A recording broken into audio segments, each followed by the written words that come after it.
Good morning students. तो last class के अंदर अपन लोगों ने नर्वस सिस्टम के अंदर मैंने आपको एक पूरा फ्लो चार्ट बता दिया था। स्ट्रक्चर ऑफ न्यूरॉन हम लोगों ने डिस्कस कर लिया था। उसके अंदर मैंने आपको बताया था, पढ़कर आयो कि नहीं पढ़कर आयो? ठीक है, उसमें बताया था ना कि सेल बॉडी तीन चीजों से मिलकर बन रहा था। वो सेल बॉडी था और आपके एक्सॉन और डेंड्रोन। एक्सॉन और डेंड्रोन दोनों को अपन बोलते थे सेल प्रोसेस। फिर मैंने साइटोन, जो सेल बॉडी का ही दूसरा नाम है, जिसको हम बोलते हैं साइटोन या फिर सोमा या फिर पेरिकैरियन, इसके अंदर मैंने आपको इतना तो बता दिया था कि इसके जो साइटोप्लाज्म होता है उसके अंदर आपका क्या एब्सेंट था? सेंट्रियोल। ठीक है, बाकी सारे सेल ऑर्गेनल्स तो प्रेजेंट होते थे, सेंट्रियोल जो है ये इसके अंदर एब्सेंट होता था। फिर मैंने आपको बताया था कि सेंट्रियोल तो एब्सेंट है लेकिन कुछ और सेल ऑर्गेनल्स भी इसके अंदर प्रेजेंट होते हैं। वो था, एक था आपका निसल ग्रेन्यूल्स और एक है आपके न्यूरोफाइब्रिल्स। शायद न्यूरोफाइब्रिल्स मैंने उस टाइम नहीं ऐड कराया होगा, तो वहां पर ऐड कर लेना।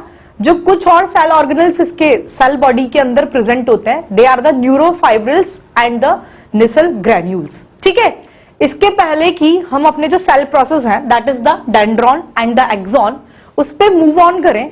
इसके पहले मैंने जो दो वर्ड्स आपको बोले that is the neurofibril and the Nissl's granule, ये हम लोग देखेंगे एक बार क्या होता है। तो सबसे पहले तो निसल्स ग्रेन्यूल के बारे में मैं आप लोग को बताऊंगी। तो हेडिंग डाल लीजिए, Nissl's granules.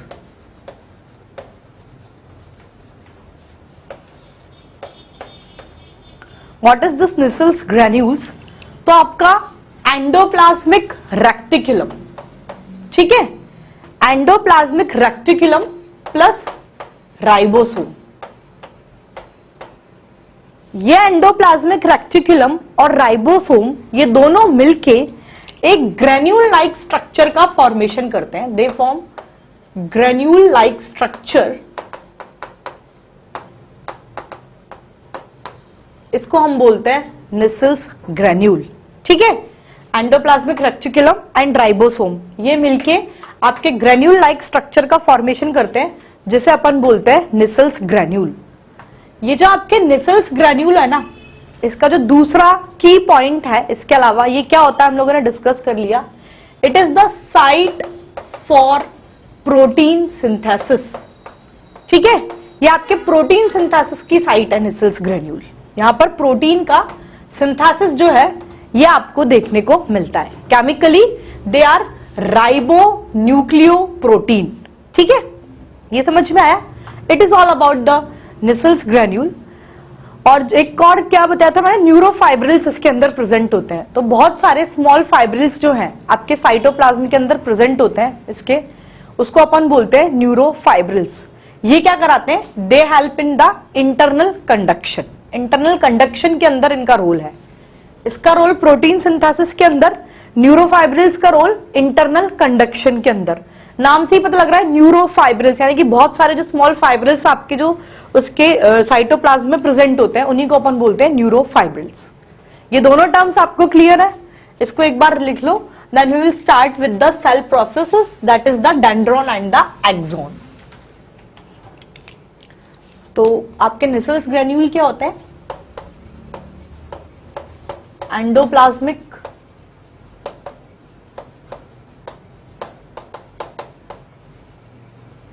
Reticulum and ribosomes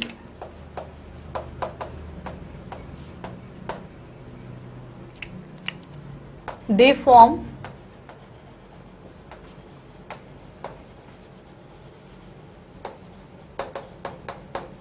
granule like structure। इसको अपन बोलते हैं, they are called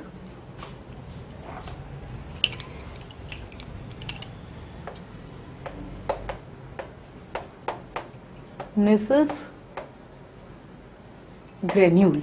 ठीक है, फिर नेक्स्ट पॉइंट मैंने आपको बताया था, they are the site of protein synthesis. तो it is the site for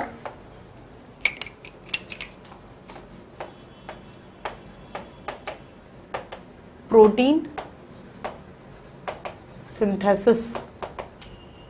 And as I told you, chemically they are ribonucleoprotein.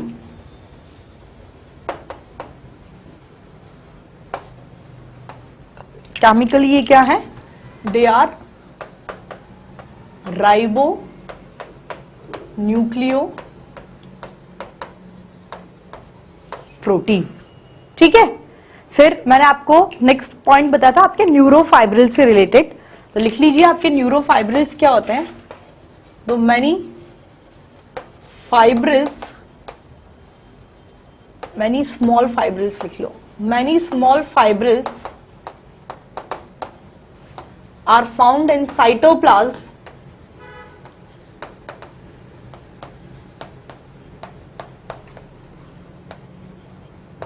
They are called neurofibrils. इसे अपन बोलते हैं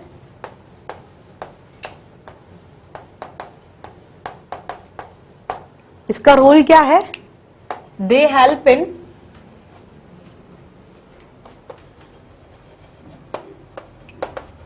internal conduction in cytoplasm, internal conduction का role करते हैं।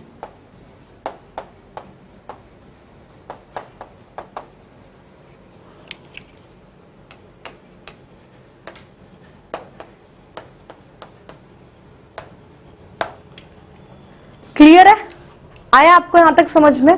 It is all about the cell body, हम लोगों ने डिस्कस कर लिया। सेल बॉडी के अंदर आपके जो दो ऑर्गेनल्स और थे, that is the Nissl's granule and the neurofibrils, ये हम लोगों ने डिस्कस कर लिया। Next we are start with the cell processes. ठीक है, सेल प्रोसेस दो थे आपके, डेंड्रॉन एंड द एक्सॉन, दोनों को ही हम लोग डिस्कस करेंगे। सबसे पहले हम लोग डेंड्रॉन आपका डिस्कस करेंगे।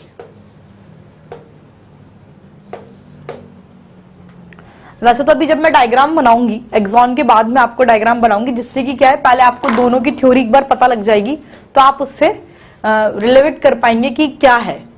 तो पहले तो ये सुन लो कि आपके मैंने जो दो सेल प्रोसेस बताए, that is the dendron and the axon. तो दो सेल प्रोसेस के अंदर एक तो है आपका लॉन्ग सेल प्रोसेस, एक है आपका स्मॉल सेल प्रोसेस। तो जो आपका स्मॉल सेल प्रोसेस होता है वो तो होता है डेंड्रॉन, और जो आपका लॉन्गेस्ट सेल प्रोसेस है साइटोन का, वो है एक्सॉन। ठीक है, ये दोनों के दोनों ही सेल प्रोसेस थे। लॉन्गेस्ट सेल प्रोसेस को मैंने बोला है एक्सॉन, स्मॉल सेल प्रोसेस को हम बोलते हैं डेंड्रॉन। ये जो स्मॉल सेल प्रोसेस है आपका डेंड्रॉन, इसकी टर्मिनल ब्रांचेस प्रेजेंट होती हैं।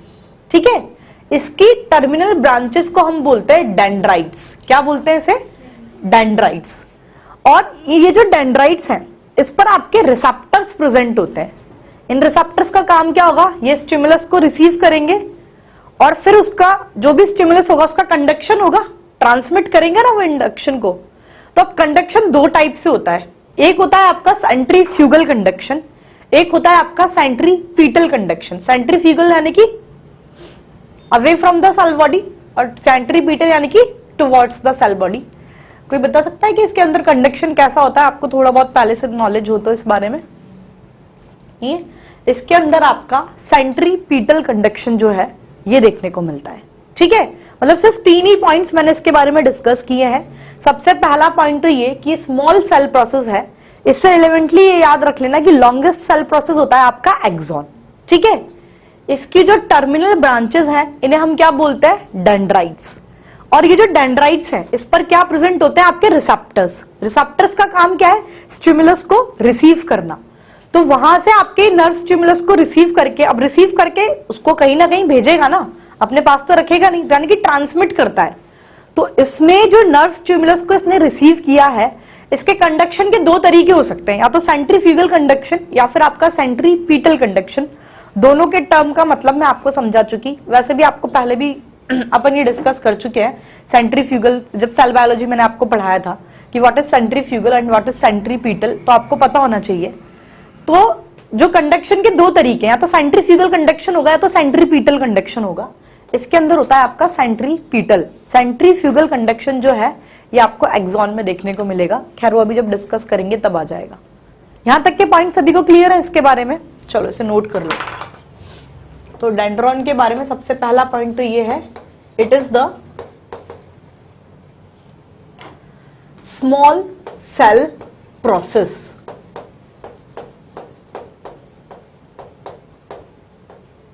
ठीक है, इसकी फाइन ब्रांचेस को हम क्या बोलते हैं? इट्स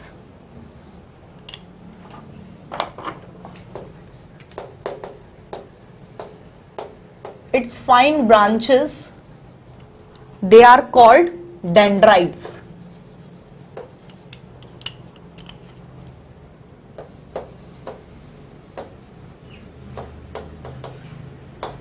ठीक है, उस पर क्या प्रेजेंट होते हैं आपके receptors.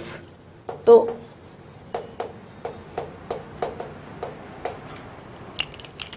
receptors are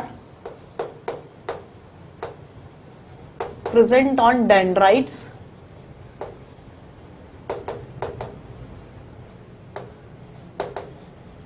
They receive the stimulus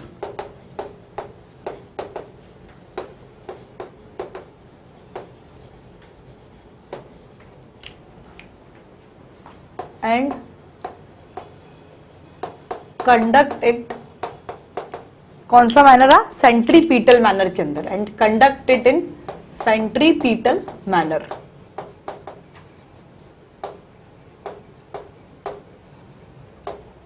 clear? तो बस आपके मतलब डेंड्रॉन में 3 की पॉइंट्स हैं। स्मॉल सेल प्रोसेस, इसकी फाइन ब्रांचेस को बोला डेंड्राइट्स, डेंड्राइट्स पर आपके रिसेप्टर्स प्रेजेंट है, और इसका जो कंडक्शन होगा ये हो रहा है आपके सेंट्रीपीटल मैनर के अंदर। ठीक है, ये तो हो गया आपके डेंड्राइट्स, डेंड्रॉन्स के बारे में। जो आपका दूसरा सेल प्रोसेस है, इट इज द एक्सॉन। ठीक है, एक्सॉन के ब्रैकेट में आप इसे nerve fibre is equals to axon is equals to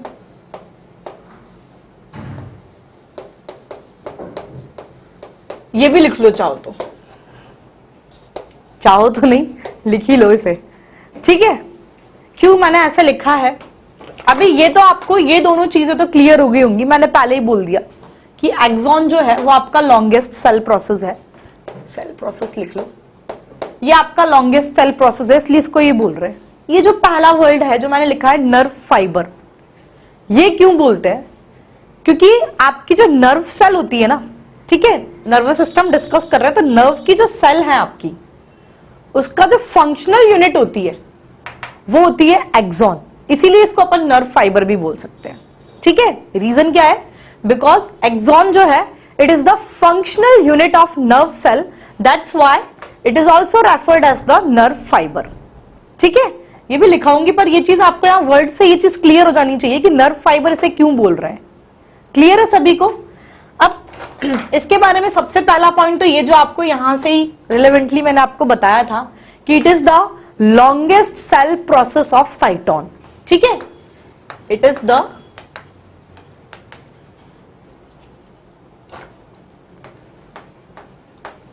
longest cell process of cyton। ठीक है, अब सुनते जाइएगा ध्यान से। नेक्स्ट पॉइंट ये है कि आपका जो एक्सॉन है ना, इसकी जो कवरिंग होती है, इस एक्सॉन की कवरिंग के लिए टर्म हम लोग यूज करते हैं, उसको हम बोलते हैं एक्सोलेमा। ठीक है, एक्सॉन की कवरिंग को बोला हम लोगों ने एक्सोलेमा। और साइटोन के जिस पार्ट से, साइटोन आपकी जो सेल बॉडी है, जिस पार्ट से आपका सेल प्रोसेस एक्सॉन निकलता है, जहां से, उसको हम लोग क्या बोलते हैं? किसी को आइडिया उसके बारे में? पहले चलो इतना लिखो। चलो ये एक पता है कि साइटोप्लाज्म हम लोगों ने डिस्कस किया था। आपके एक्सॉन का जो साइटोप्लाज्म होता है उसको हम लोग बोलते हैं एक्सोप्लाज्म। ठीक है, अभी एक चीज ध्यान रखना, मैंने जब आपको ये निसल्स ग्रैन्यूल लिखाया है ना, यहां पर ये चीज नहीं लिखाई है, ये अभी आपको यहां से ही क्लियर हो जाएगा ये वर्ड से। तो फिर यहां पर भी आप, क्योंकि ये पर्टिकुलरली टॉपिक ही चल रहा है, तो यहां पर एड ऑन कर लेना, इसलिए मैंने उस टाइम नहीं लिखाया। मैंने आपको बोला ना कि ये तो समझ में आ गया, ये आपको पता है ना निसल ग्रैन्यूल का लिंक कहां से था, कि वो जो सारे ऑर्गेनल्स प्रेजेंट थे, सेंट्रियोल के अलावा सारे ऑर्गेनल्स प्रेजेंट थे। फिर मैंने बताया था कि कुछ और सेल ऑर्गेनल्स भी इसके अंदर प्रेजेंट होते हैं, that is the Nissl's granule and the neurofibrils. Cell body के अंदर मैंने आपको ये डिस्कस किया था। अब मैं यहां पर ये बोल रही हूं कि आपका ये जो एक्सॉन है, एक्सॉन का जो साइटोप्लाज्म होता है उसको हम बोलते हैं एक्सोप्लाज्म। अब यानी कि इसके साइटोप्लाज्म को ही बोल रहे हैं हम लोग एक्सोप्लाज्म। तो आपके साइटोप्लाज्म में निसल ग्रेन्यूल्स भी प्रेजेंट है, न्यूरोफाइब्रिल्स भी प्रेजेंट है, दूसरे और सेल ऑर्गेनल्स भी प्रेजेंट है। लेकिन एक चीज जो ध्यान रखने वाली है यहाँ पर वो ये है कि आपके एक्सॉन का जो साइटोप्लाज्म होता है यानी कि एक्सोप्लाज्म, इसके अंदर निसल्स ग्रेन्यूल्स जो हैं ये एब्सेंट होते हैं। इंपॉर्टेंट पॉइंट है, एक्सोप्लाज्म के अंदर निसल्स ग्रेन्यूल्स होते हैं एब्सेंट। इसके एक्सोप्लाज्म के अंदर सिर्फ आपके माइटोकॉन्ड्रिया और न्यूरोफाइब्रिल्स ही प्रेजेंट होते हैं। ठीक है, तो यानी कि अब अपन ने यहाँ पर जो निसल्स ग्रेन्यूल्स लिखा है इसका साइट अगर लिखा जाए कि ये कहां कहां प्रेजेंट होता है, तो तीन ही तो प्रोसेस है। एक तो अपन ने तीन पार्ट्स पढ़े ना, साइटॉन आवाज तो समझ में आ रही है ना, थोड़ा सा गला बैठा हुआ है, मैम की जगह सर की लग रही होगी लेकिन समझ में तो आ रही होगी। ठीक है, तो इसका अगर साइट लिखे, इसलिए मैंने ये इधर नहीं लगाया, रट्टा नहीं लगाना इसके साइट का कि ये यहाँ प्रेजेंट होता है, ये वहां से याद रह जाएगा। तो आपने अपने तीन ही पार्ट्स पढ़े ना, एक तो पढ़ा है साइटॉन, एक पढ़ा है दो सेल प्रोसेस पढ़े एक्सॉन और डेंड्रॉन। अभी एक्सॉन में तो मैंने बोल ही दिया कि ये एब्सेंट है, तो यानी कि ये आपके साइटॉन और डेंड्रॉन में ही प्रेजेंट होते हैं। एक्सॉन के अंदर निसल्स ग्रेन्यूल्स होंगे एब्सेंट। ठीक है, ये केमिकली राइबो न्यूक्लियोप्रोटीन के बाद यहां पर साइट करके लिख लीजिए ये कहां प्रेजेंट होते हैं। तो इसका साइट है आपका साइटॉन और आपका डेंड्रॉन, ब्रैकेट में लिख लीजिए it is absent in axon. ठीक है, आगे समझ में?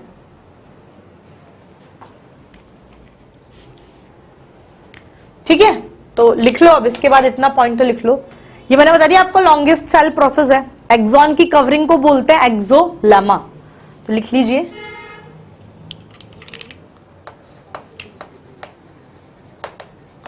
Covering of axon it is called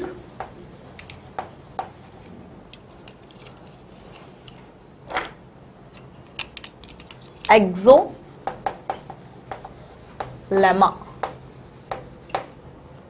next point, हाँ मैंने इसका वर्ड नहीं बताया था, मैंने या तो आपको बताया था कि साइटॉन का वो पार्ट जहां से आपका एक्सॉन अराइज होता है उस पार्ट ऑफ साइटॉन को हम बोलते हैं एक्सॉन हिलॉक। ठीक है, तो लिख लो पार्ट ऑफ साइटॉन, आपके साइटॉन का वो वाला पार्ट जहां से आपका एक्सॉन जो है अराइज होगा, वेयर एक्सॉन अराइज, उसको हम बोलते हैं it is called axon hillock. ठीक है, फिर नेक्स्ट पॉइंट ये है, इसके अंदर मैंने आपको बता ही दिया कि आपके इसके साइटोप्लाज्म को अपन क्या बोलते हैं, इट इज कॉल्ड एक्सोप्लाज्म। तो लिख लीजिए नेक्स्ट आपका है cytoplasm of axon, it is called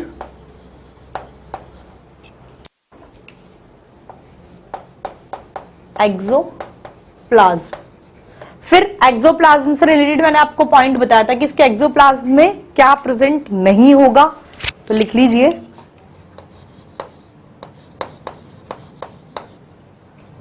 ये लिख लो, इसके अंदर निसल्स ग्रेन्यूल्स जो हैं ये एब्सेंट होंगे।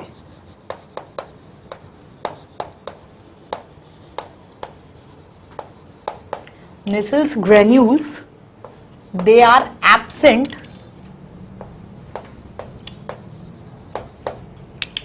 in axon of exoplasm.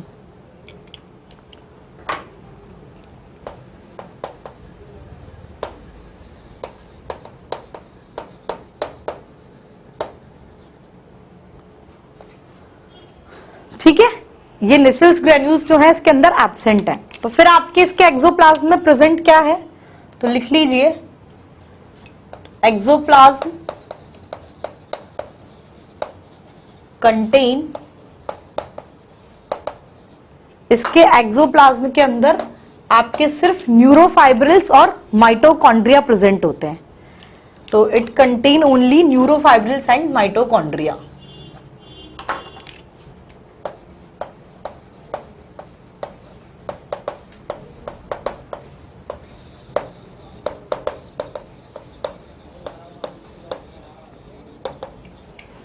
ठीक है। फिर सॉरी, नेक्स्ट पॉइंट ये है इसके अंदर कि अभी मैंने आपके डेंड्रॉन का जो टर्मिनल एंड था, उसकी जो ब्रांचेस थी, टर्मिनल ब्रांचेस, उसको तो अपन ने बोला था डेंड्राइट्स। ऐसे ही आपका जो एक्सॉन होता है, एक्सॉन का जो टर्मिनल एंड होता है उसे हम बोलते हैं टीलोडेंड्राइट्स। ठीक है, एक्सॉन का जो टर्मिनल एंड होगा उसको हम बोलते हैं टीलोडेंड्राइट्स। और यहां पर एक बल्ब लाइक स्ट्रक्चर भी प्रेजेंट होता है। अभी मैं इसके बाद डायग्राम बनाऊंगी तो आपको समझ में आ जाएगा। उस बल्ब लाइक स्ट्रक्चर को हम बोलते हैं सिनेप्टिक नॉब। ठीक है, ये दो टर्म ध्यान रखिएगा, that is the telodendrites and the synaptic knob. Clear है? टीलोडेंड्राइट्स क्या है? एक्सॉन का टर्मिनल एंड, और बल्ब लाइक स्ट्रक्चर जो प्रेजेंट है इसके टर्मिनल एंड पर, उसे हम क्या बोलते हैं? Synaptic knob. ठीक है, ये तो लिख लिया होगा सभी ने, हटा दूं इसे?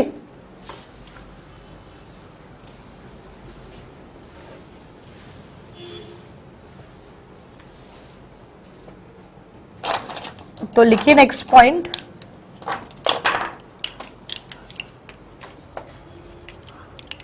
That is the terminal end of axon, it is called, terminal end को बोलते हैं हम इसके टीलोडेंड्राइट्स। ठीक है, एंड बल्ब लाइक स्ट्रक्चर को हम बोलते हैं सिनेप्टिक नॉब।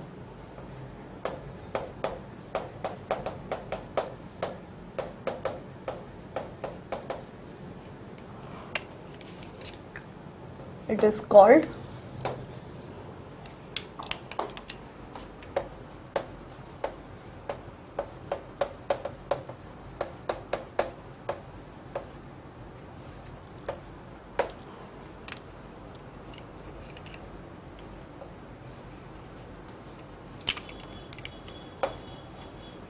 अब नेक्स्ट पॉइंट ये है, अब ये टर्म तो समझ में आ गया आपको, टीलोडेंड्राइट्स क्या है।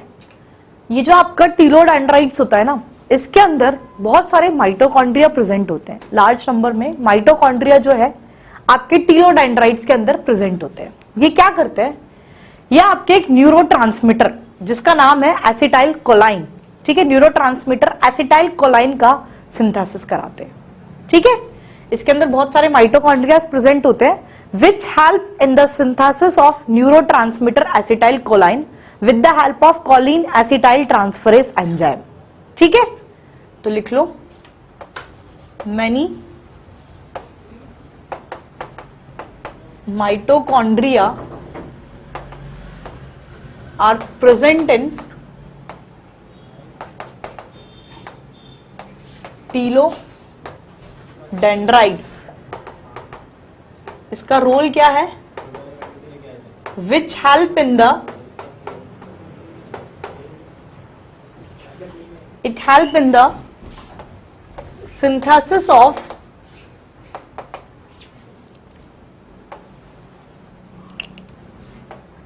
न्यूरोट्रांसमीटर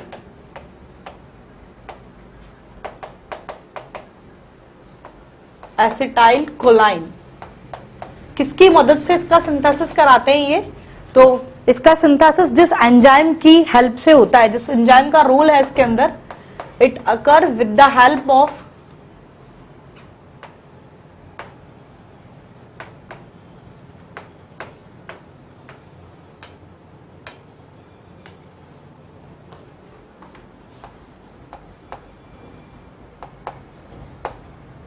एसिटाइल कोलाइन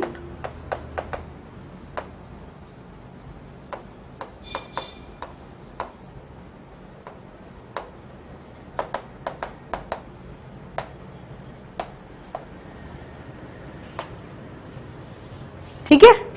इस एंजाइम की मदद से ये जो न्यूरोट्रांसमीटर एसिटाइल कोलाइन का सिंथेसिस होता है आपके टीलोडेंड्रिया के अंदर। ये समझ में आ गया आपको? नेक्स्ट पॉइंट ये है, इसके अंदर मैंने आपको बताया था अभी कि ये जो आपके क्या बताया था, हाँ वहां पे ब्रैकेट में लिखा था मैंने नर्व फाइबर, क्यों इसको बोलते हैं, ये पॉइंट मैंने आपको क्लियर किया था।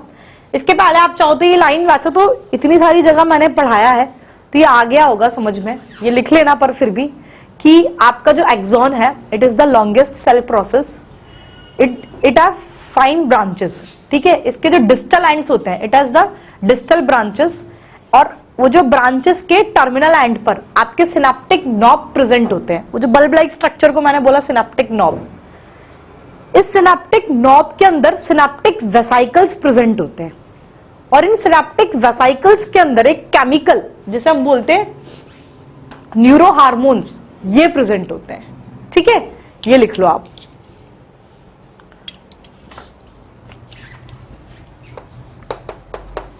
Axon is the longest cell process. It have distal branches and the terminal end. हर एक ब्रांच का जो टर्मिनल एंड होता है उसको हम बोलते हैं, and the terminal and of each branch it is called synaptic knob.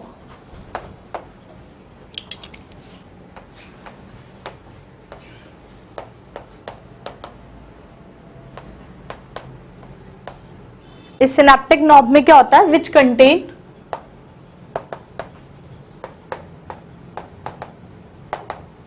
Synaptic vesicles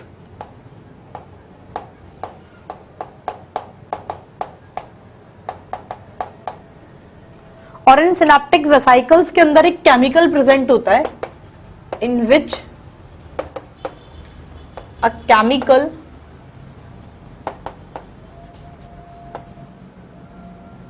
called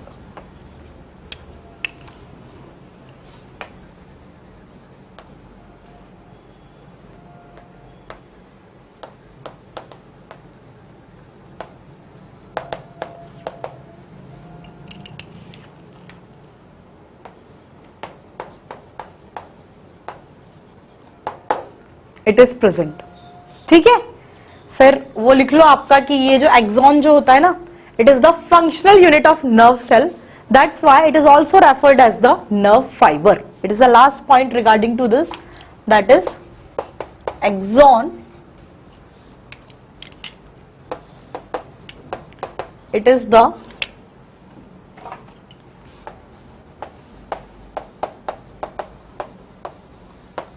functional unit of nerve cell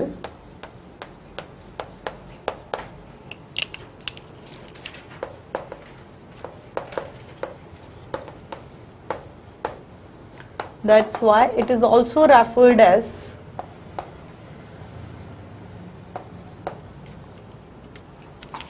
इसको बोलते हैं हम nerve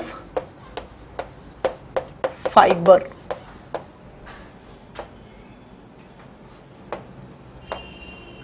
clear? It is all about the axon.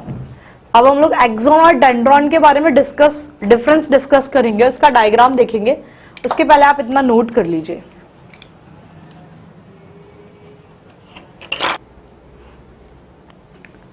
ठीक है। तो ये लिख लिया, इसको हटा दूं मैं।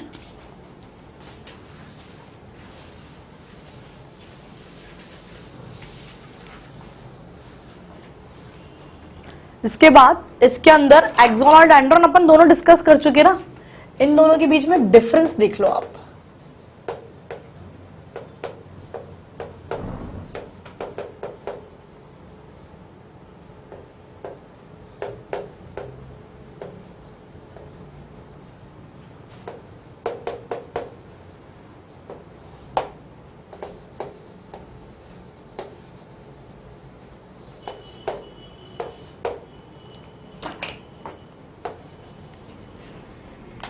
सबसे पहला तो ये कि ये हमेशा ना किसी भी सेल बॉडी के अंदर सिर्फ एक ही होगा, इट इज ऑलवेज सिंगल। ये एक से ज्यादा हो सकते हैं, ठीक है। तो लिख लीजिए, इट इज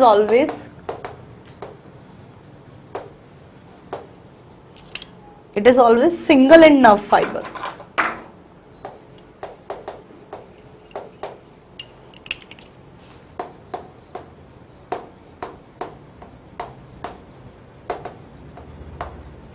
ये आपके एक से ज्यादा प्रेजेंट हो सकते हैं, many.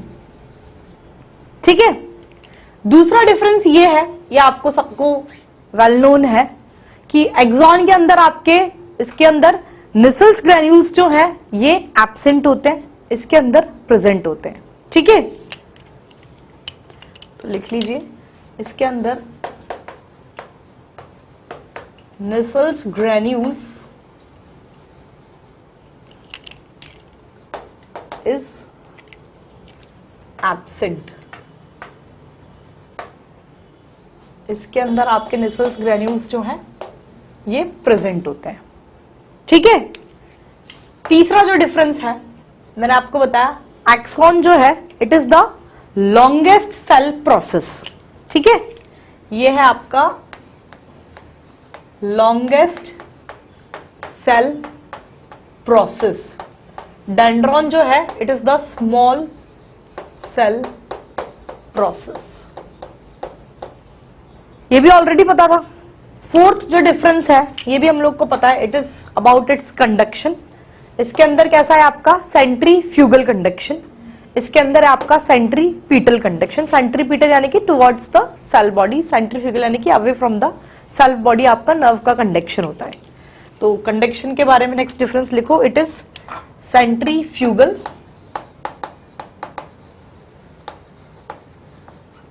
And it is centripetal. ठीक है, नर्व कंडक्शन लिख लेना आगे ऐसे करके, nerve conduction.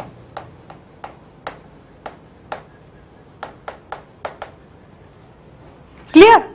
This are the four differences between the axon and dendron. ये आपको सबको पता ही है कि इनके जो साइटोप्लाज्मस में निसल ग्रेन्यूल एब्सेंट, एक्सॉन में, डेंड्रॉन में प्रेजेंट। एक्सॉन हमेशा एक होता है, डेंड्रॉन एक से ज्यादा मैनी प्रेजेंट होते हैं। एक्सॉन लॉन्गेस्ट सेल प्रोसेस है, डेंड्रॉन स्मॉलेस्ट सेल प्रोसेस है। एक्सॉन के अंदर जो नर्व कंडक्शन होता है ये सेंट्रीफ्यूगल मैनर के अंदर होता है, डेंड्रॉन के अंदर जो नर्व कंडक्शन होता है ये सेंट्रीपीटल मैनर के अंदर होता है। Clear? It is all about the difference between them. तो अपन ये लिख लिया सभी ने ना, हटा दूं इसे। तो अपन एक्सॉन और डेंड्रॉन के बारे में तो डिस्कस कर चुके। एक चीज और जो है, ये मैं आपको इसका डायग्राम बता देती हूँ। इसके अंदर कुछ पॉइंट्स आपको समझ में अभी नहीं आएंगे, इसलिए मैं इसको बना रहने दूंगी। ये जब हम अब आगे डिस्कस करेंगे ना माइलिनोजेनेसिस वगैरह और आपका conduction, generation of nerve impulse, तो कुछ पॉइंट्स वहां आपके क्लियर हो जाएंगे। अभी आप मेरे साथ डायग्राम बना लीजिए।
ऐसे ही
देखना अब, it is the structure of neuron.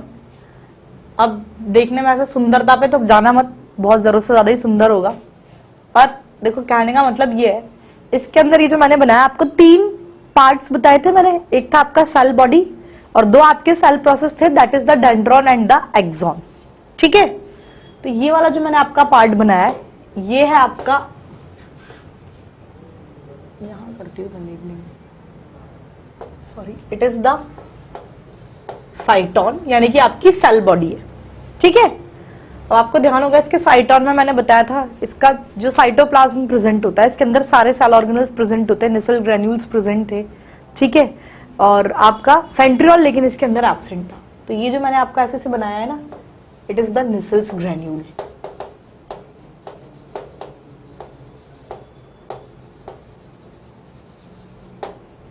ठीक है, ये जो बीच में मैंने बनाया, इट इज द न्यूक्लियस। ठीक है, ये जो है आपके, ये डेंड्रॉन की टर्मिनल ब्रांचेस हैं, जिसे हम क्या बोलते हैं, डेंड्राइट्स। तो दे आर द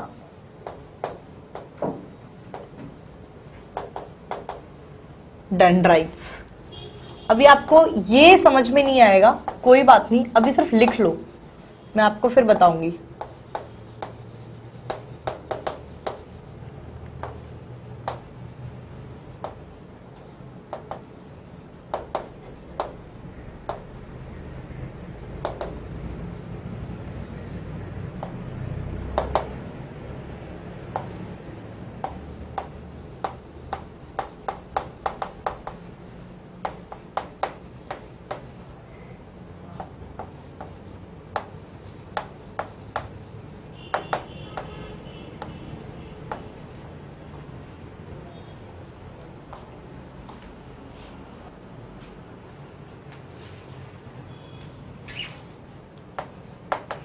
वैसे एक ही बात है, टर्मिनल एंड कोई एक्सॉन टर्मिनल बोलते हैं, ये लिखो चाहे ये लिखो, एक ही चीज है, पर अभी आपको खैर मोर स्पेसिफिक लिख रही हूं मैं, गलत नहीं है जो लिखा है।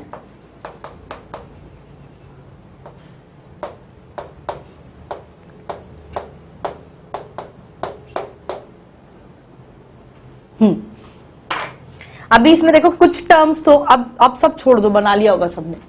अब इसमें कुछ टर्म्स तो आपको पता होंगी। अपन ने बोला था जो टर्मिनल एंड्स होते हैं आपके डेंड्रॉन को, उसे अपन बोलते हैं डेंड्राइट्स। ये मैंने डेंड्राइट्स बता रखे हैं, ये जो ऐसे ब्रांचेस निकल रही है ना, ये डेंड्राइट्स है आपके।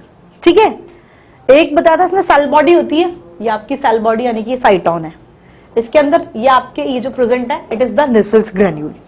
ये बीच में आपका न्यूक्लियस है। तो यहां से यहां तक की लेबलिंग तो आपको सबको पता होगी। फिर मैंने बताया था एक एक्सॉन प्रेजेंट होता है, ये आपका एक्सॉन है पूरा। ठीक है, लॉन्गेस्ट सेल प्रोसेस जो है, इट इज द एक्सॉन। मैंने ये एक्सॉन लेबल किया है इसको। अब ये क्या है, नोड्स ऑफ रेनवियर पे आ रहा है, तो इसको मतलब आपको अब ये बताने से तो समझ में आ गया कि लेबल क्या है। ये जो पूरा ये जो प्रोसेस है ना, ये आपका एक्सॉन है। ठीक है, एक्सॉन के टर्मिनल एंड्स पर मैंने आपको बताया था बल्ब लाइक स्ट्रक्चर प्रेजेंट होते हैं, तो ये आपके एक्सॉन का टर्मिनल एंड है। इस पर ये बल्ब लाइक स्ट्रक्चर्स प्रेजेंट है, इन्हें हम लोगों ने बोला सिनेप्टिक नॉब। तो ये टर्म्स तो शायद अब सबको क्लियर होंगी। एक्सॉन क्या है, एक्सॉन टर्मिनल, सिनेप्टिक नॉब। इस एक्सॉन टर्मिनल पर जो बल्ब लाइक स्ट्रक्चर प्रेजेंट है। बाकी नर्व सेल में 3 पार्ट्स में डिवाइड किया था। डेंड्राइट्स, इसकी जो टर्मिनल एंडिंग्स होती हैं डेंड्रॉन की, उसको डेंड्राइट्स बोला। ये न्यूक्लियस तो सेल्फ एक्सप्लेन्ड है ही। ठीक है, ये आपकी सेल बॉडी जो है, इसको बोला अपन ने साइटोन। इसके अंदर ये आपके ये जो मैंने ऐसे फिल कर रखा है, they are the Nissl's granules. ठीक है, हाँ, ये 3 टर्म के बारे में भी मैंने डिस्कस नहीं किया है, that is the Schwann sales, myelin sheath end nodes of Ranvier. ठीक है, अभी आपको और आगे जब मैं डिस्कस करूंगी तो अच्छे से समझ में आ जाएगा, पर क्योंकि यहाँ पर अभी अगर क्योंकि सिर्फ एक आउटलाइन बता रही हूं मैं इसके बारे में, नहीं भी समझ में आए तो कोई बात नहीं, आगे जब टॉपिक पढ़ेंगे तो बिल्कुल डिटेल में समझ में आएगा। पर क्योंकि यहाँ पर एक बार ये वर्ड्स आ चुके हैं तो मैं आपको इसके बारे में थोड़ा सा बता देती हूँ। ये जो आपका एक्सॉन है ना, आपने देख रहे होंगे मैंने इसको बोला है माइलिन शीथ। इस पे कई जगह ये बीच में आप देख रहे हो गैप प्रेजेंट है, तो यानी कि एक्सॉन जो है ना, ये एक्सॉन को ये माइलिन शीथ जो है ये कवर करता है, लेकिन आप देख रहे होंगे ये प्रोसेस जो है डिसकंटिन्यूअस है, बीच बीच में गैप्स प्रेजेंट है। तो जहां पर आपकी माइलिन शीथ प्रेजेंट नहीं है उस जगह को बोला है मैंने नोड्स ऑफ रेनवियर। ठीक है, ये एक्सॉन जो है इसके ऊपर एक कवरिंग प्रेजेंट है जिसको मैंने बोला है माइलिन शीथ। ये आपको दिख रहा है माइलिन शीथ, ये ऐसे बनाया है मैंने, ऐसे, ये माइलिन शीथ, लेकिन एक डिसकंटिन्यूअस, बीच में इतना सा गैप है, मतलब एक्सॉन का ये पार्ट जो है, इतना सा पार्ट, इसको माइलिन शीथ आपकी कवर नहीं कर रही है। तो एक्सॉन के जिस पार्ट पर माइलिन शीथ नहीं होगी उसे हम बोलेंगे नोड्स ऑफ रेनवियर। ये तो मैंने बहुत ज्यादा ऐसे गैप में बनाया है, एग्जैक्टली बहुत पास पास होते हैं ये। ठीक है, तो ये है आपके नोड्स ऑफ रेनवियर। अब माइलिन शीथ और नोड्स ऑफ रेनवियर के बारे में एक हल्का सा आइडिया लग गया होगा। अब एक बचता है खाली श्वान सेल्स। श्वान सेल्स क्या है? आपके ये जो माइलिन शीथ का जो फॉर्मेशन हो रहा है, यानी कि माइलिनोजेनेसिस जो है, ये श्वान सेल्स करवाती हैं आपकी। ठीक है, इन्हीं की वजह से माइलिनोजेनेसिस होता है, लेकिन अलग अलग होता है। पेरिफेरल नर्वस सिस्टम के अंदर तो इनका रोल है, और सेंट्रल नर्वस सिस्टम के अंदर ओलिगोडेंड्राइट्स ये करवाती है। ठीक है, खैर अभी आपको इतना नहीं भी समझ में आया, कोई बात नहीं, आप तो बस ये देख लो इसमें अभी कि श्वान सेल्स जो है उनका रोल है आपके माइलिनोजेनेसिस के अंदर। ठीक है, बाकी अपन कौन किसमें क्या कराता है अपन बाद में डिटेल में देखेंगे। तो अभी ये पूरा डायग्राम एक्सप्लेन्ड है, आपको समझ में आ गया। और इंपॉर्टेंट है क्योंकि एनसीईआरटी के अंदर ये वाला डायग्राम होगा आपका, और एनसीईआरटी के डायग्राम्स ही आपके इंपॉर्टेंट होते हैं। तो डेंड्राइट्स क्या है? टर्मिनल एंड ऑफ डेंड्रॉन, ये आपका सेल बॉडी, सेल बॉडी के अंदर निसल्स ग्रेन्यूल, ये आपका न्यूक्लियस, ये आपका जो लॉन्गेस्ट सेल प्रोसेस है ये एक्सॉन। एक्सॉन पर ये जो शीथ मैंने ये बनाई है ये आपकी माइलिन शीथ है। एक्सॉन के जिस पार्ट पे माइलिन शीथ एब्सेंट है, वो जो गैप है बीच में, इसको बोला नोड्स ऑफ रेनवियर। और माइलिनोजेनेसिस जिन सेल्स की वजह से होता है, जो सेल्स करवाती हैं, इसके रिस्पॉन्सिबल होती हैं, ये मैंने बनाई है, they are the Schwann cells. ठीक है, एक्सॉन का जो टर्मिनल एंड है, ये टर्मिनल एंड पर जो बल्ब लाइक स्ट्रक्चर प्रेजेंट है इसे बोला सिनेप्टिक नॉब। क्लियर? ये डायग्राम सभी को क्लियर है? नेक्स्ट टॉपिक हम लोग डिस्कस ही करेंगे आपका माइलिनोजेनेसिस। माइलिनोजेनेसिस मतलब माइलिन का फॉर्मेशन जो है ये हम लोग देखेंगे कि आपके पेरिफेरल नर्वस सिस्टम के अंदर कौन करवाता है, आपके सेंट्रल नर्वस सिस्टम के अंदर कौन करवाता है। ठीक है, ये लिख लिया सभी ने? हटा दो इसे। यहां तक का टर्म्स तो सबको क्लियर है ना? यहां तक समझ में आ रहा है सबको? क्योंकि एक तरह से नर्वस सिस्टम का बेसिक है, ये आपको आना ही चाहिए। ठीक है, चलो नेक्स्ट हेडिंग डाल लीजिए, माइलिनोजेनेसिस।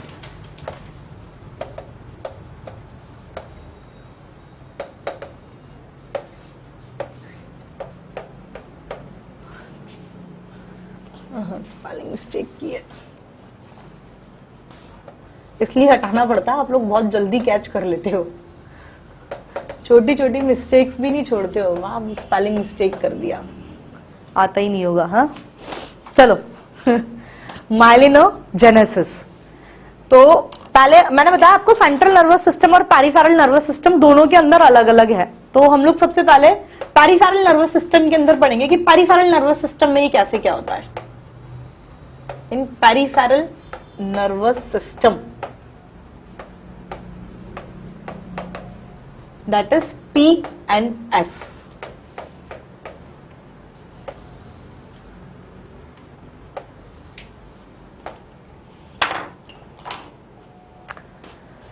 तो क्या होता है ये आपका जो एक्सॉन होता है, अभी मैंने आपको डायग्राम में बताया ये। ठीक है, एक्सॉन जो है it is covered by a layer जिसे हम बोलते हैं माइलिन शीथ या फिर मेडुला। ठीक है, पेरिफेरल नर्वस सिस्टम के अंदर ये जो आपका माइलिन शीथ का जो फॉर्मेशन हो रहा है, यानी कि आपका जो माइलिनोजेनेसिस हो रहा है, इसके लिए जो सेल्स आपकी रिस्पॉन्सिबल है उसे हम बोलते हैं श्वान सेल्स। ठीक है, न्यूरोलेमा, न्यूरोफाइबर्स और श्वान सेल्स जो होती हैं ये रिस्पॉन्सिबल होती हैं आपके माइलिनोजेनेसिस के लिए इन पेरिफेरल नर्वस सिस्टम। और ये भी मैंने आपको यहां से बताया, लेकिन आपके एक्सॉन पे ये जो माइलिन शीथ का जो फॉर्मेशन होता है ये डिसकंटिन्यूअस वे में होता है, डिसकंटिन्यूअस मैनर के अंदर होता है। तो आपके एक्सॉन का वो पोर्शन जहां पर आपके माइलिन शीथ जो है मतलब इंटरप्टेड है, मतलब जहां पर आपकी माइलिन शीथ जो है एब्सेंट है, उस पोर्शन को हम लोग क्या बोलते हैं, नोड्स ऑफ रेनवियर। ये समझ में आ गया? मतलब की पॉइंट इसके अंदर सिर्फ यही है, आपको ये ध्यान रखना है कि पेरिफेरल नर्वस सिस्टम के अंदर माइलिनोजेनेसिस जो है ये कौन करवाएंगे, आपकी श्वान सेल्स। ठीक है, श्वान सेल्स जो है they are responsible for the myelinogenesis in the peripheral nervous system. ठीक है, न्यूरोलेमा बोलो, न्यूरोलेमा और श्वान सेल्स, क्योंकि श्वान सेल्स के अंदर ही आपके नर्व फाइबर्स जो है प्रेजेंट होते हैं। तो पेरिफेरल नर्वस सिस्टम के अंदर न्यूरोलेमा और the Schwann cells they are responsible for the myelinogenesis. Myelinogenesis और मेडुला क्या है, माइलिन शीथ और मेडुला क्या है, अब ये आपको टर्म क्लियर होगा।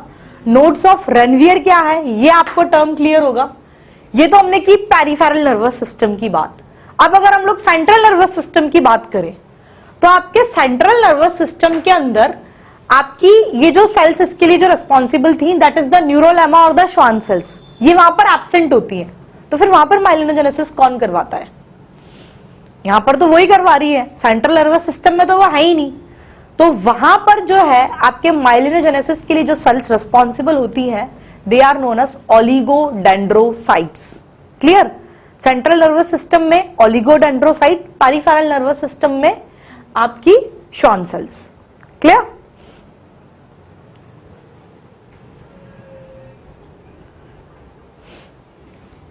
ठीक है, तो लिख लो इसको कि आपका जो एक्सॉन होता है इट इज कवर्ड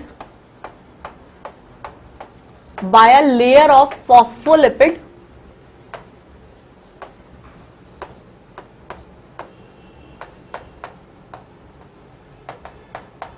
या फिर बोलो स्फिंगोमाइलिन। इसकी लेयर से कवरिंग होती है आपके एक्सॉन की। इसको अपन बोलते हैं, इट इज कॉल्ड मेड्यूला और माइलिन शीथ। ठीक है, इट इज कॉल्ड मेड्यूला और माइलिन शीथ। फिर मैंने आपको नेक्स्ट टाइम बताया आपका न्यूरोलेमा क्या होता है। तो आपका ये जो मेड्यूला है ना, सॉरी मैंने मेड्यूली लिखा है, सिर्फ ए हटा दिया। ये जो आपका, आप लोग स्पेलिंग मिस्टेक पर पता नहीं क्यों हम मेडुला बोला है, तो यार इतना तो ट्रस्ट रखना चाहिए मैम पे कि यार स्पेलिंग तो आती होगी। ये कई बार फ्लो में हट जाता है तो आप लोग उसको भी नहीं छोड़ते। चलो आप भी तो नहीं छोड़ते मैम, हमें थोड़ी सी गलती पकड़ लेते तो ठीक है, बनता है आप लोग का भी। चलो बैक टू द पॉइंट। आपका जो एक्सॉन जो है इसको एक फॉस्फोलिपिड की एक जो लेयर होती है ये कवर करती है, जिसको मैंने बोला मेड्यूला और द माइलिन शीथ। ठीक है, मेड्यूला भी वर्ड याद रख लेना आप लोग। ये जो मेडुला होता है ना, again it is also covered by a thin cell membrane. इसको भी एक थिन सेल मेम्ब्रेन जो है ये कवर करती है, जिसे अपन बोलते हैं न्यूरोलेमा और द शीथ ऑफ श्वान। ठीक है, लिख लो, सॉरी शीथ ऑफ श्वान नहीं, श्वान सेल्स लिखिए। आपका जो मेडुला है it is covered by a thin cell membrane. इसको हम क्या बोलते हैं? इट इज कॉल्ड, इसको बोला जाता है न्यूरोलेमा और श्वान सेल्स। ठीक है, लिख लो न्यूरोलेमा जो है ना it is composed of Schwann sales. वैसे वहां से ही पता लग गया होगा पर फिर भी आप तो लिख ही लो। Neurolemma it is composed of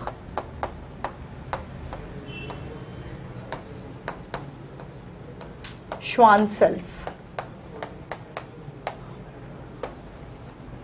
ठीक है, फिर मैंने आपको बताया था कि आपके जो पेरिफेरल नर्वस सिस्टम के अंदर, in peripheral nervous system the deposition of myelin, myelin का डिपोजिशन यानी कि myelinogenesis, it myelinogenesis begin with the deposition of myelin in concentric layer around the axon by Schwann cells. तो आप सोच रहे हैं इतना टिपिकल सा लैंग्वेज, पता नहीं अभी तो समझाया ही नहीं, कुछ नहीं एनसीईआरटी वाला एनसीईआरटी वाला जैसे गेम खेलते हैं ना, इस मतलब लाइन का मतलब वही है कि आपके कुल मिला के कहा यही है मैंने कि पेरिफेरल नर्वस सिस्टम के अंदर आपका जो माइलिनोजेनेसिस है ये श्वान सेल्स कराते हैं। ये बोला ना, in peripheral nervous system the process of myelinogenesis it begins, कैसे शुरू होता है, आपके माइलिन का डिपोजिशन होता है कंसेंट्रिक लेयर के फॉर्म में एक्सॉन के आसपास, जिसे कौन कराता है, बाय द श्वान सेल्स। थोड़ा सा लैंग्वेज टिपिकल यूज की है, बाकी मतलब वही है जो मैंने आपको समझा दिया, ठीक है। वही एनसीईआरटी वाले भी तो यही करते हैं, पढ़ी पढ़ाई चीज होती है, सब समझ में आता है, बस लैंग्वेज थोड़ी ऐसे घुमा देते हैं तो वो डर लगता है एनसीईआरटी से, पता नहीं क्या लिख दिया इसमें, पता नहीं क्या ही है। इसलिए बोलती हूँ कि कुछ बच्चे अपने आप को लेकिन बहुत होशियार, कि मैं बोलती हूँ होली बुक है एक तरह से, जैसे क्रिश्चियन की बाइबल होती है, अपनी ही होती है रामायण, ये तो एटलीस्ट आनी ही चाहिए अपन को। रामायण ये क्या हिंदू की, यही है ना, गलत तो नहीं बोल रही। तो जैसे ये होता है ना अपन, ये तो ग्रंथ ऐसे है कि आना ही चाहिए। ऐसे अगर कोई पीएमटी का स्टूडेंट है जिसको मेडिकल कॉलेज में सीट चाहिए, तो अपने लिए होली बुक है आपकी एनसीईआरटी। गलत भी है ना अगर उसके अंदर, तो वही सही माना जाता है, वो गलत आंसर भी उसकी एक एक लाइन सही है। और ये एक मिथ होता है, मिथ क्या मतलब है, ये बात सच है कि बोलते हैं कि एनसीईआरटी, फिर सोचते हैं यार हम क्या बेवकूफ है साले जो इतनी सारा लंबा। एनसीईआरटी में देखो नर्वस सिस्टम तो फिर भी है, कुछ मतलब जैसे डाइवर्सिटी ले लो, 4-5 पन्नों में खत्म कर देते हैं, वो तो एक एक पैराग्राफ में आपका पूरा पूरा टॉपिक निपटा देते हैं। और ये बोलते हैं कि एनसीईआरटी के बाहर से तो मुश्किल से 4-5 क्वेश्चन आ जाए, बहुत बड़ी बात है, बाकी पूरा एनसीईआरटी से ही आता है। आप सोचते होंगे कि ये बेवकूफी क्यों करते हो कि इतना सारा पढ़ा रहे हो, सीधा सीधा एनसीईआरटी पढ़ाओ और खत्म करो, है क्यों ऐसा? टाइम पास मारने के लिए साल भर में थोड़ी चलेगी एनसीईआरटी, जिस लेवल से पढ़ते हैं इसलिए टाइम पास मारने के लिए पढ़ाते हैं क्या ये? एक्चुअली होता क्या है, ये बात तो सही है कि एनसीईआरटी का डॉट टू डॉट, आप एनसीईआरटी उठा के देखो आपको समझ में आएगी क्या? उसमें अगर ये वर्ड आ गया तो इट मींस एनसीईआरटी का क्वेश्चन है। एनसीईआरटी की लैंग्वेज इतनी टिपिकल होती है कि उसको शॉर्टकट तो बना लेते हैं पर उसे समझ में नहीं सकते। आप डायरेक्टली एनसीईआरटी पढ़ोगे ना तो भैया कोई बहुत ही जीनियस बच्चा हो तो उसको भेजे में घुस सकती है पूरे अच्छे तरीके से, आपको एक प्रोसेस नहीं समझाते वो लोग।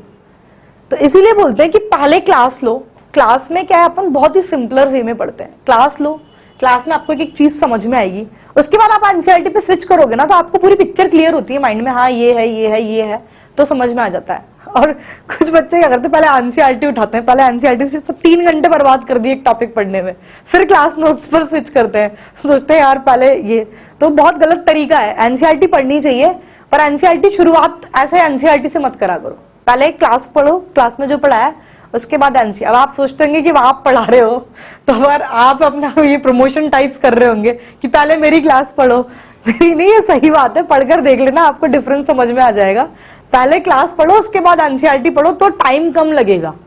हो सकता है भैया सब बहुत ब्रिलियंट स्टूडेंट्स हो आप, हम लोग को नहीं समझ में आती थी, आपको आती हो, आ जाती होगी, लेकिन फिर वो टाइम ज्यादा लगेगा एनसीईआरटी के अंदर। पहले ये पढ़ो। और ये डायग्राम, मैं ये बुराई को कवर अप नहीं कर रही अपनी, डायग्राम आपको पता है बहुत ही खूबसूरत बनाती हूँ मैं, तो अब डायग्राम की खूबसूरती पे क्यों मत जाया करो, जितने सुंदर डायग्राम चाहिए ना एनसीईआरटी में देख लिया करो, वो बहुत सुंदर कलरफुल बढ़िया बना के देते हैं आपको, यहाँ पर तो सिर्फ समझ लिया करो, ठीक है। इसलिए डायग्राम जैसा भी है एडजस्ट मार लिया करो, जितना अच्छा समझना है वहाँ एनसीईआरटी में चले जाया करो, बहुत सुंदर बना के देते हैं वो लोग, यहाँ पर सिर्फ कंसेप्ट समझ लिया करो, ठीक है। चलो हो गया इतना, ये कवर अप कर लिया मैंने अपना डायग्राम वाला पोर्शन, ठीक है। अब गलतियां कैसे तो छुपानी पड़ती है ना। चलो, तो ये न्यूरोलेमा और श्वान सेल्स के बारे में, हाँ मैंने वो लाइन बोली थी ना, एनसीईआरटी की तरह गेम खेला था आप लोगों के साथ, तो उसे लिख लो कि इन peripheral nerves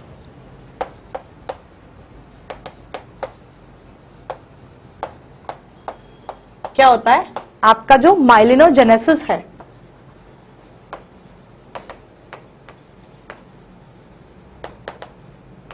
it begins with the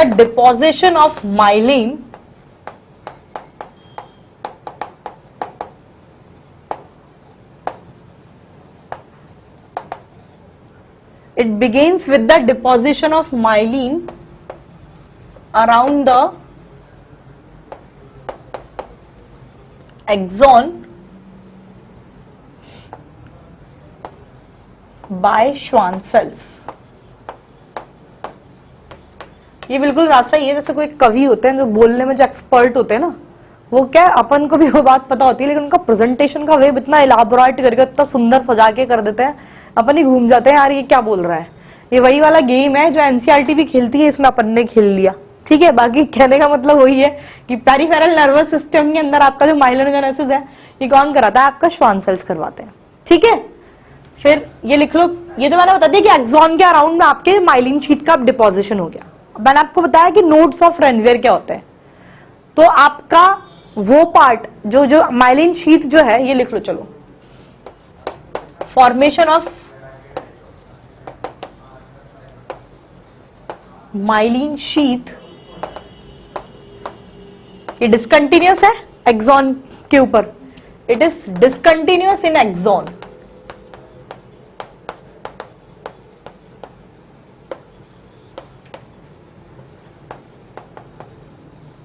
तो वो इंटरप्शंस एक्सॉन के जहां पर आपका माइलिन शीट एब्सेंट है, डायग्राम में देख लो, उसे अपन बोलते हैं nodes of Ranvier.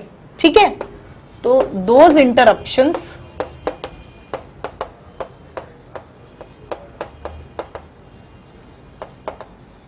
in which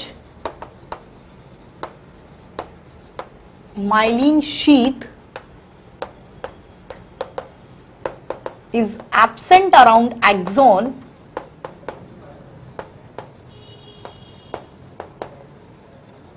it is called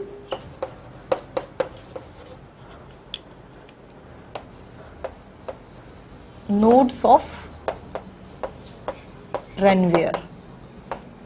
ठीक है, अब ये गेम खेलना खत्म कर देते हैं क्योंकि कुछ बच्चे फिर भी इसमें अटक जाएंगे। खैर चलो, यहाँ पे जरूरत नहीं, मैं उधर बाद में लिखा दूंगी। यहां तक समझ में आ गया? ये तो हम लोगों ने बात कर ली माइलिनोजेनेसिस जो प्रोसेस है ये आपके पेरिफेरल नर्वस सिस्टम के अंदर कैसे होता है। चलो, उधर तो डायग्राम है। नेक्स्ट हम लोग देखेंगे आपके सेंट्रल नर्वस सिस्टम के अंदर कैसे होता है। लिख लिया सभी ने? हटा दूं? वैसे तो अपने डायग्राम भी हटा सकते हैं। Myelinogenesis, myelin sheath, nodes of Ranvier, यही तो थे ना कुछ उसके अंदर अलग, और श्वान सेल्स, ये तीनों टर्म्स आपके यहां से क्लियर हो गई होंगी, है ना। चलो नेक्स्ट लिखो, माइलिनोजेनेसिस पेरिफेरल नर्वस सिस्टम में देख लिया, इन सेंट्रल नर्वस सिस्टम।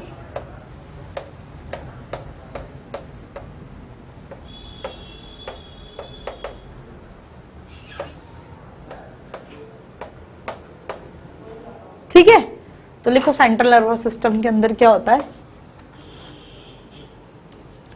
तो एज आई टोल्ड यू, आपके सेंट्रल नर्वस सिस्टम के अंदर, इन सेंट्रल नर्वस सिस्टम आपका न्यूरल और श्वान सेल्स क्या होते हैं? Absent.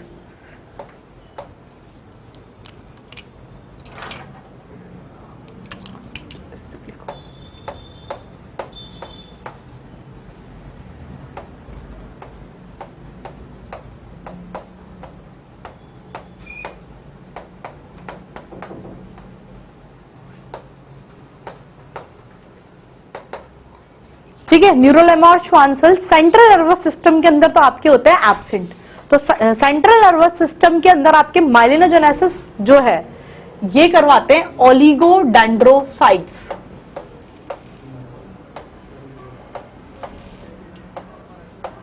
Oligodendrocytes, they are responsible for myelinogenesis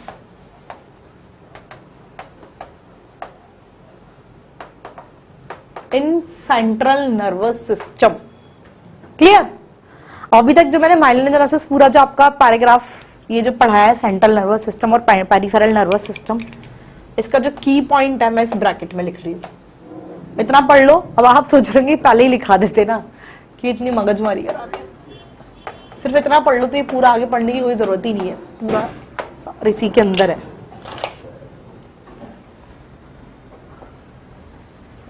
तो लिख लो,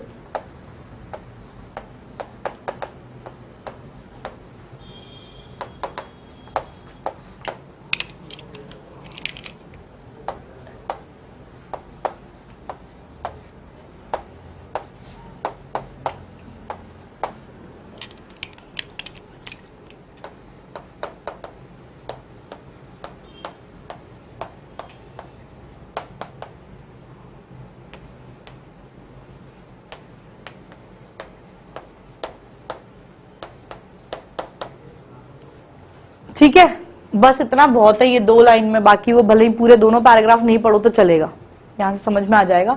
बस वो उसमें नोड्स ऑफ रेनवियर और आपका माइलिन शीथ मेडुला वगैरह क्या होता है उसके लिए वो दो तीन लाइनें देख लेना जो आपको ऐसे डायग्राम से वहां पर हाईलाइट कर लेना, तो सिर्फ उतना ही पढ़ना पड़ेगा, बाकी माइलिनोजेनेसिस में यही क्वेश्चन बनता है। ठीक है, ये आपको समझ में आया। नेक्स्ट हम लोग डिस्कस करेंगे, चलो ये तो हो गया।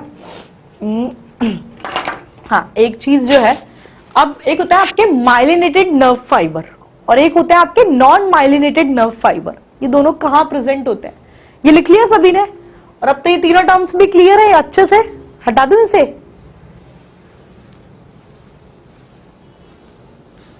नेक्स्ट पॉइंट, अब आपका ये तो समझ में आ गया। तो ऐसे नर्व फाइबर, ऐसे नर्व्स, ऐसे न्यूरॉन्स जहां पर आपकी मेडुला और ये जो माइलिन शीथ प्रेजेंट होती है उनको तो अपन बोलेंगे मेडुलेटेड या फिर माइलिनेटेड नर्व फाइबर, और ऐसे न्यूरॉन्स जहां पर आपकी जो माइलिन शीथ एब्सेंट होगी उसे बोलेंगे नॉन मेडुलेटेड या फिर अनमाइलिनेटेड नर्व फाइबर। ठीक है, और ये जो आपके माइलिनेटेड नर्व फाइबर है ये आपके क्रेनियल और स्पाइनल नर्व के अंदर प्रेजेंट होते हैं। ठीक है, माइलिनेटेड नर्व फाइबर जो है ये क्रेनियल और स्पाइनल नर्व के अंदर प्रेजेंट होते हैं। आपके जो अनमाइलिनेटेड नर्व फाइबर है ये आपके सोमैटिक और ऑटोनॉमिक न्यूरल सिस्टम यहां पर आपके प्रेजेंट होते हैं। ठीक है, सिंपल सी चीजें समझ में आ गया, तो लिख लीजिए ये पॉइंट। तो न्यूरॉन्स इन विच आपकी माइलिन शीथ प्रेजेंट हो,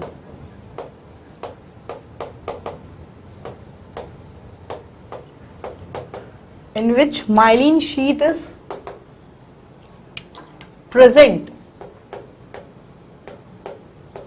उसको कहते हैं अपन, they are called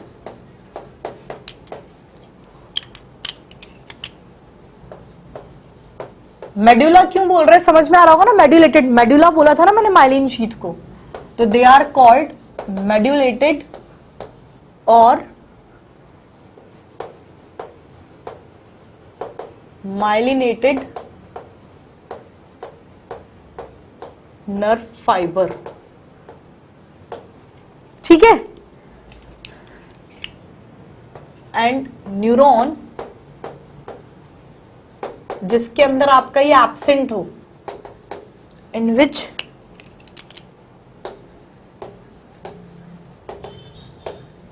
myelin sheath is absent,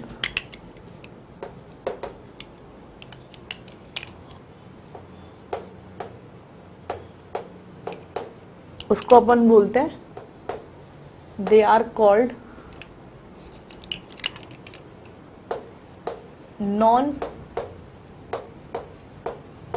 medullated या फिर unmyelinated nerve fibre.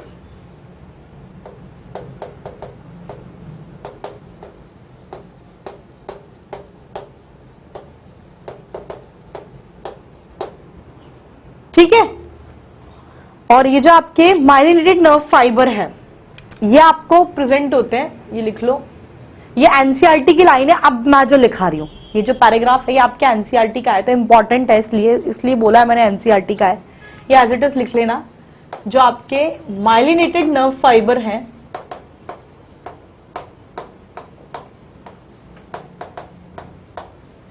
They are present in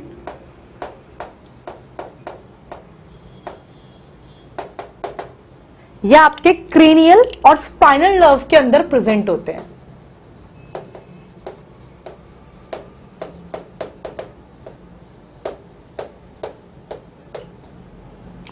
ठीक है, और आपके एज इट इज ये लाइन आपके एनसीईआरटी के अंदर है। नेक्स्ट पॉइंट में बोल रही हूं, and unmyelinated nerve fibre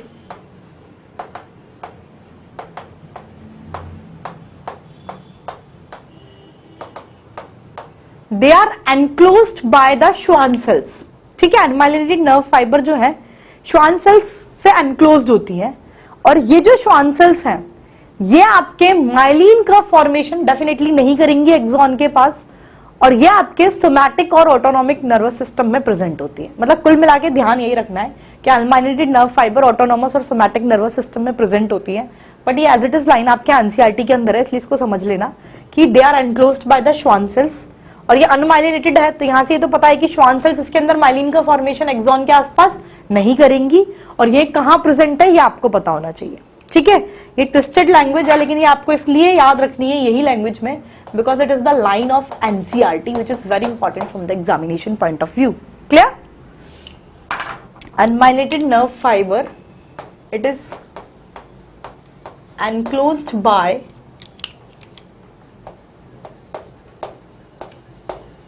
Schwann cell which do not form myelin around the nerve cell around the axon, and they are found in,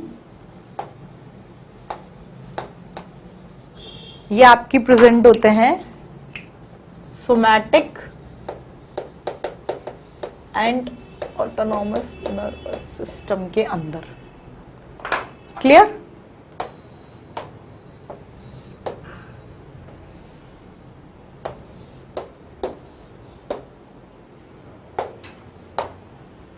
ठीक है, आ गया इतना समझ में? चलो नोट कर लो पहले इतना।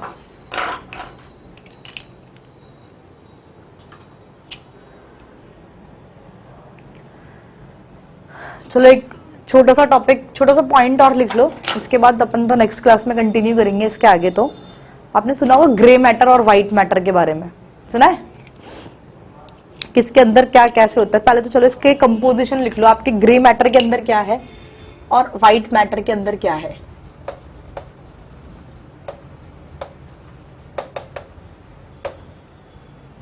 आपका जो ग्रे मैटर होता है ना, इसके अंदर इट इज कंपोज्ड ऑफ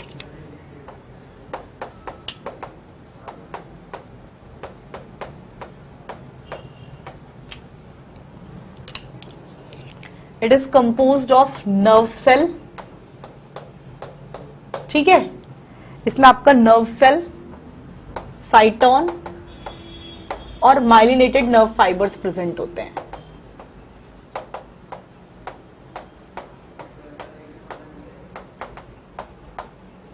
ठीक है, ये तो आपके ग्रे मैटर का कंपोजिशन बताया।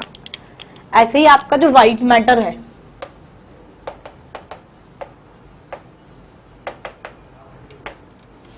ये आपका इट इज कंपोज्ड ऑफ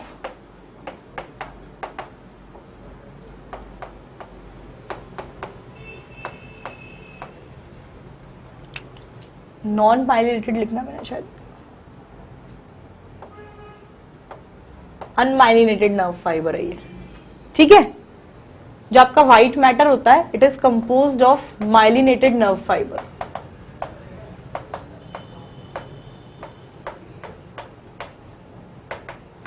तो आपको एक आइडिया तो लग गया होगा ग्रे मैटर और व्हाइट मैटर के बारे में। मैंने दोनों के कंपोजिशन आपको बता दिए कि ग्रे मैटर के अंदर तो आपकी नर्व सेल, आपकी माइलिनेटेड अनमाइलिनेटेड नर्व फाइबर और साइटोन जो है ये प्रेजेंट होता है। व्हाइट मैटर के अंदर आपके माइलिनेटेड नर्व फाइबर प्रेजेंट होते हैं। दोनों का कंपोजिशन का आइडिया हो गया। अब ये देख लो,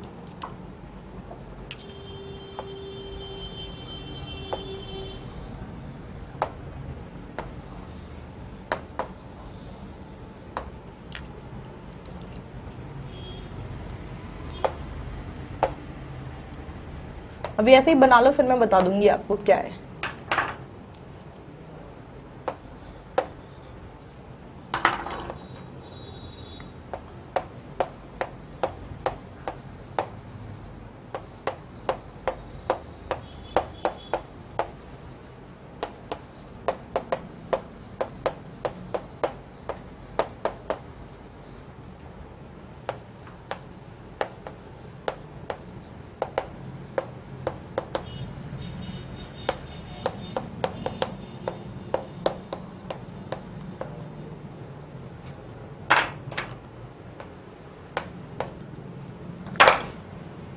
ठीक है, अब देखो क्या आपको थोड़ी बहुत तो रामकथा समझ में आ रही होगी।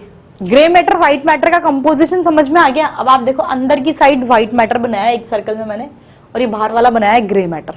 और ये मैंने लिखा है कि ये ऐसा कहां प्रेजेंट होता है। तो ब्रेन का पार्ट है सेरिब्रम, सेरिबेलम और डायनसेफेलॉन। इनके अंदर तो ऐसा प्रेजेंट होता है कि इनसाइड में व्हाइट मैटर होगा, बाहर की साइड ग्रे मैटर। अब व्हाइट मैटर ग्रे मैटर समझ में आ रहा होगा आपको क्या होता है। और आपके ब्रेन स्टेम और स्पाइनल कोड के अंदर इनर साइड पर ग्रे मैटर और आउटर साइड पर आपके ऐसे व्हाइट मैटर प्रेजेंट होता है। ठीक है, सिर्फ आप ज्यादा इसको डिटेल में जाने की जरूरत भी नहीं है, आपको इसके बारे में सिर्फ ये डायग्राम से ये ध्यान रख लेना कि व्हाइट मैटर ऐसे और ग्रे मैटर अगर ये पूछे, ये ऐसे क्वेश्चन बन सकता है तो कहाँ प्रेजेंट होता है। तो ये वाला जो चीज है सेरिब्रम, सेरिबेलम और डायसेफेलॉन के अंदर, और ये वाला जो है ब्रेन स्टेम और स्पाइनल कोड के अंदर प्रेजेंट होता है। अब व्हाइट मैटर और ग्रे मैटर क्या है, इसके समझने के लिए थोड़ा सा आप लोग देख लेना कि ग्रे मैटर का कंपोजिशन क्या है और आपके व्हाइट मैटर का कंपोजिशन क्या है। ठीक है, आया आपको इतना समझ में? It is all about that. बाकी की जो चीजें हैं, कुछ चीजें और इसके अंदर रह गई हैं, फिर कुछ टर्मिनोलॉजीज हैं, और फिर बाकी जो जनरेशन ऑफ नर्व इम्पल्स जो है ये अपन अपनी नेक्स्ट क्लास के अंदर कंटिन्यू करेंगे। आज के लिए इसमें इतना ही बहुत है। तो आज की क्लास में जो अपना पहला लेक्चर था वो तो एक जनरल इंट्रोडक्टरी पार्ट था।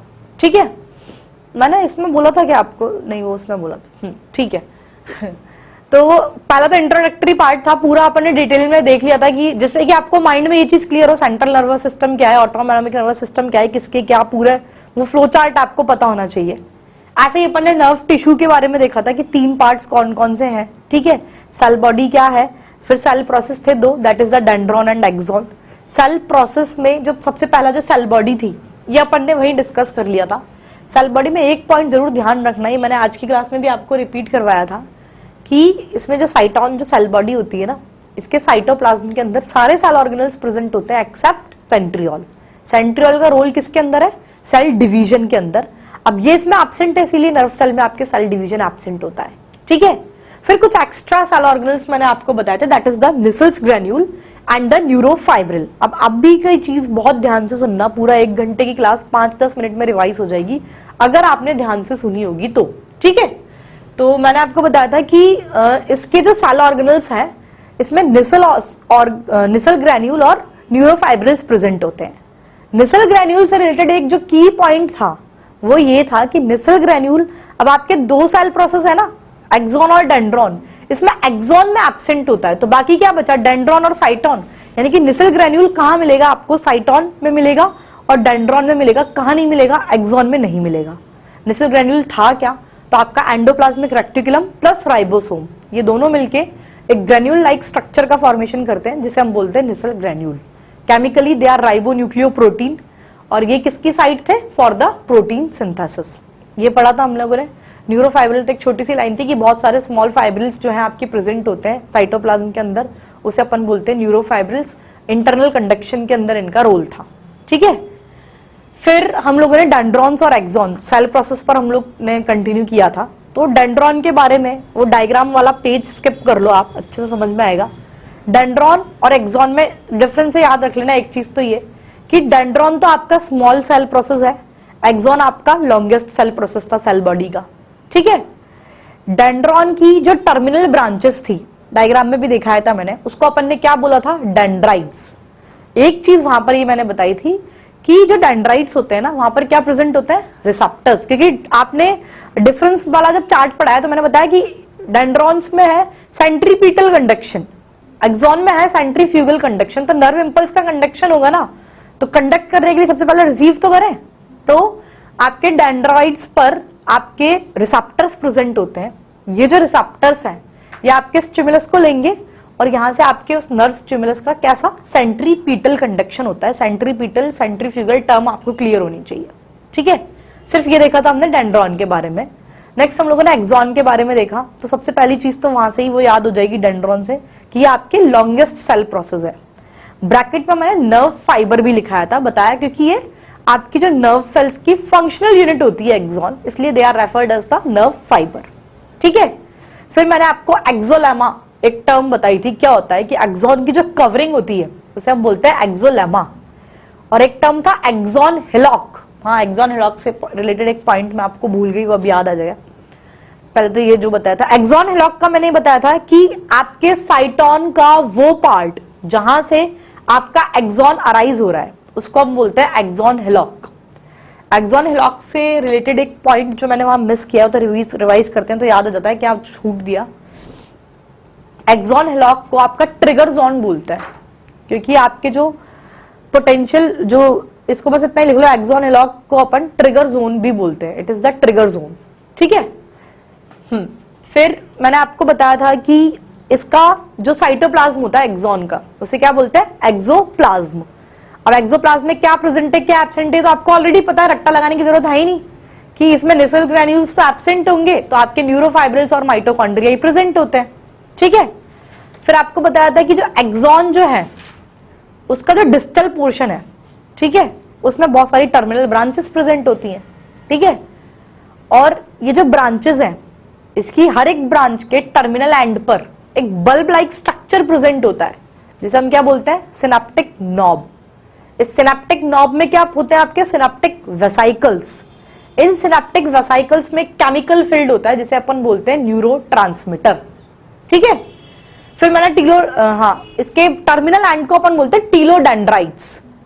मैंने आपको बताया जो टीलोडेंड्राइट्स होते हैं ना, इन टीलोडेंड्राइट्स में लार्ज नंबर में माइटोकॉन्ड्रिया प्रेजेंट होते हैं, और ये क्या करते हैं आपके किसके सिंथेसिस के अंदर, एक न्यूरोट्रांसमीटर जिसका नाम है एसिटाइल कोलाइन, उसके सिंथेसिस में इसका रोल है, ठीक है।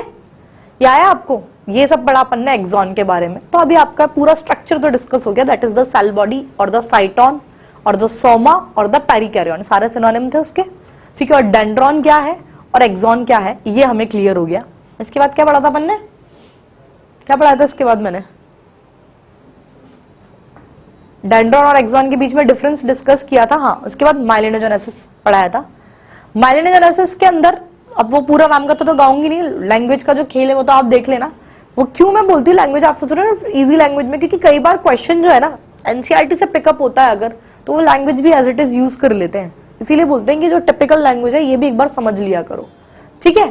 तो आपका जो माइलिनोजेनेसिस है, सेंट्रल पेरिफेरल नर्वस सिस्टम के अंदर तो श्वान सेल्स इसके लिए रिस्पॉन्सिबल होंगी, और पेरिफेरल नर्वस सिस्टम के अंदर श्वान सेल्स रिस्पॉन्सिबल होती है, सेंट्रल नर्वस सिस्टम के अंदर ओलिगोडेंड्राइट्स रिस्पॉन्सिबल होते हैं। हाँ, एक जो चीज मैंने छोड़ी, नोड्स ऑफ रेनवियर क्या होते हैं। नोड्स ऑफ रेनवियर क्या होते हैं, आपके जो एक्सॉन जो है ना वो माइलिन शीथ से कवर्ड है, जहां पर आपकी माइलिन शीथ एब्सेंट होगी क्योंकि डिसकंटिन्यूअस है ये, तो जहां पर जो इंटरप्शन, जहां पर एक्सॉन जो है it is not covered by the myelin sheath, उसको अपन बोलते हैं नोड्स ऑफ रेनवियर, ठीक है। माइलिनोजेनेसिस सेंट्रल नर्वस सिस्टम में कौन करा रहा है, पेरिफेरल नर्वस सिस्टम में कौन करा रहा है, ये बता दिया मैंने।